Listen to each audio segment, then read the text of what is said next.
Okay, mate, let's get to some other results because there's one that stands out. It means that there's 3 straight wins in the Premier League. It means that they're turning the corner. It means that Manchester United are back in the title race and Ruben Amorim's Manager of the Year, my friend. Manchester United 4, Brighton 2. I suppose, Rob, all the questions were, having won back-to-back eventually, having beaten Liverpool last weekend, could they have some consistency? Could they keep this run going? Are we starting to see signs of the improvement that Ruben Amorim's talked about? And, we can forget a little bit about the system, forget a bit about personnel and individuals and all that. Can we concentrate on Manchester United and winning football matches?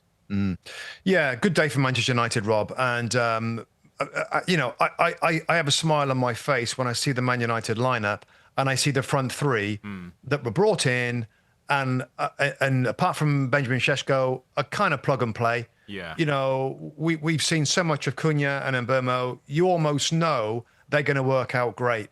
And I think the improvement in the team, Rob, is literally down to better players. Literally down to better forwards. The forwards are fit now. They're in the side, playing together. You're starting to see how that affects the likes of Bruno Fernandes, Rob. Yeah. The combinations that he makes now with those front players. It's not just the 3. It's how they combine with others and make other teams better in the side. So when they go forward, there was some moves, Rob, that were like, there you go. That's it. Like clever little 1-2s or balls around the corner or link-up play and switching out wide. There's still areas of the team that I cannot sit here and say, this looks brilliant now. I still not a massive fan of the wing-backs. I still don't think I can trust the centre-backs, Rob, most of the time. I still worry when I see Bruno playing alongside Casemiro.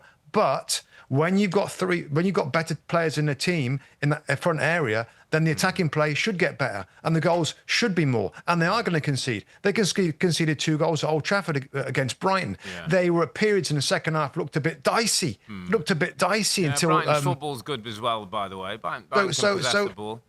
There was moments there, Rob, when I see United playing high with the ball, back 3 spread out, they're in the opponent's half, knocking the ball around. That's Amorim's football. Yeah. That's what he envisaged.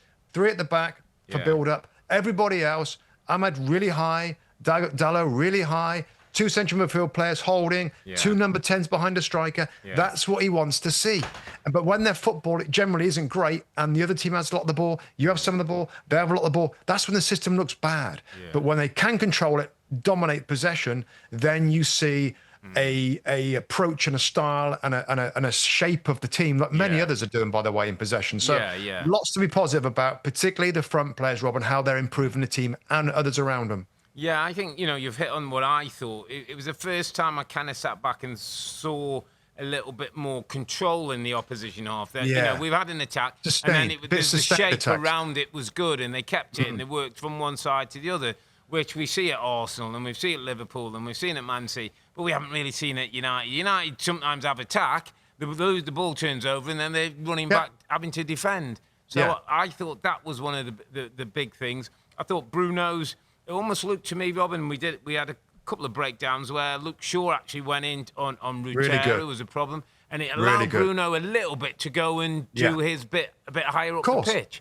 And then you drop back again. And those are the things we were talking about, the flexibility of a system. Yeah, he's playing centre-back, but at times, if Rutter goes in there, and we talked about Rutter last week being, how important he was and how he could say, Luke Shaw did a really good job of shutting him down. Really good job. And what if he doesn't go in there, right? If Luke Shaw doesn't go in there, then what happens? Those 2 in the middle of the park get outnumbered even more. Yeah. So I like that. There's a lot of things I liked. That there really was. I'll tell you what I did like.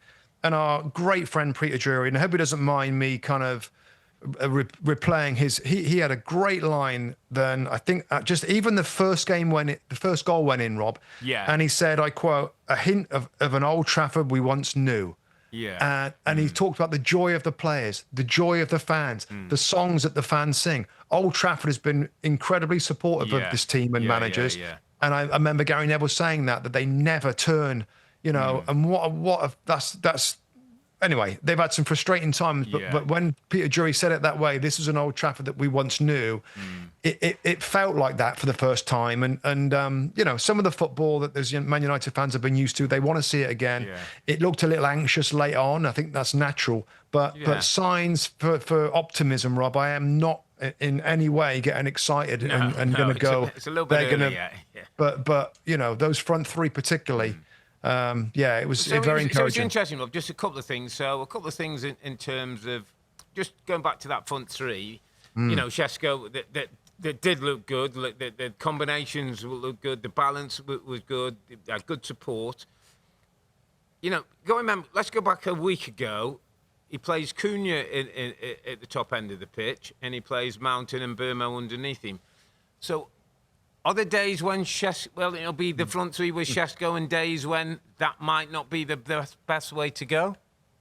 That's a great question, mate, and I think that's something that I think we should expect. Yeah. I know. You know, I'm sure Ruben Amorim's a ton more smarter than we are, Rob. And sometimes, like, you feel like that's a good performance. Yeah. Let's have some continuity. Yeah. Let's keep the same two, the same three up midfield, the same. But he has a tendency to change players for certain games. Yeah. He did it in the last one.